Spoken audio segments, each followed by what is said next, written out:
Сәлем қыздар, қалдарыңыз қалай? Бүгін бір қамырдан осындай екі түрлі сметаник жасаудың рецептінен бөлісемін. Бір уақытта бірдей екі сметаник дайындап үйренесіздер. Өте дәмді, бір жасағаннан шығатын керемет рецепт. Ең алдымен ұнымызға осындай холодильниктегі сармаймызды салып, ұнтақ, яғни крошка дайындап аламыз. Міне біздің крошкаларымыз дайын болды, осындай болып шығу керек.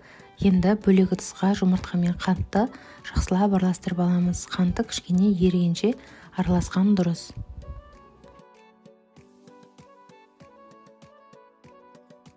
Осылай толық араласқаннан кейін ұнтағымызды, крошкамызды қайдан алып, үстінен 2 шай қасық қопсытқышымызды саламыз.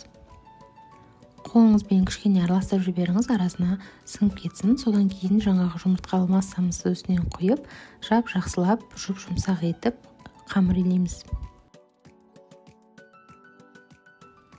Қамыр кішкене қолыңызға жабысатын болса, кішкене ұн себуге болады. Міне біздің қамырымыз дайын болды. Енді біз бұны жарты сағатқа тоңазытқышқа салып қоямыз. Енді бұл аралықта біз сметаниктің салмасын дайындаймыз. Бұл классический сметаник. Ол үшін бізге қаймақ, қант, 2 жұмыртқа, крахмал қажет болады. Барлық мөлшерлерін астына описаниеге жазып кетемін. Осы видеоның астынан қарап алсаңыздар болады. Венчиктің көмегімен немесе блендердің көмегімен араластырсаңыздар болады.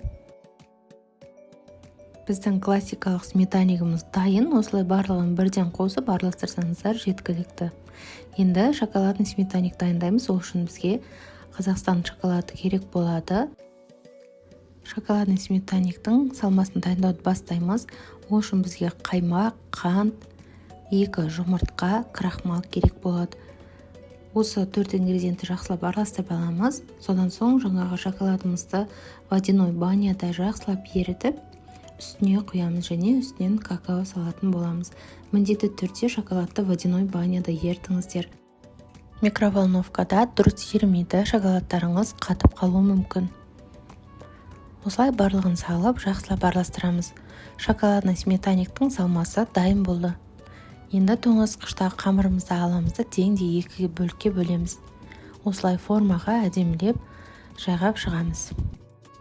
Қамырды формаға орналастырып алғаннан кейін дайындап қойған салмамызды үстіне құйып, алдын ала қосып қойған пешімізде пісіріп аламыз. Міне біздің сметаниктеріміз дайын болды. Міндетті түрде піскеннен кейін кішкене жылытып, содан соң 2 сағатқа тоңазытқышқа қойып қойған жөн. Дәл осы рецептпен тапсырысты қорықпай алсаңыздар болады. Бір жасағаннан өте дәмді, нежный болып шығады. Видео сіздерге пайдалы болса, ұнаған болса, каналға тіркеліп, лайк басып кетулеріңізді сұраймын, және де басқа да достарыңызбен бөлісе отырыңыздар.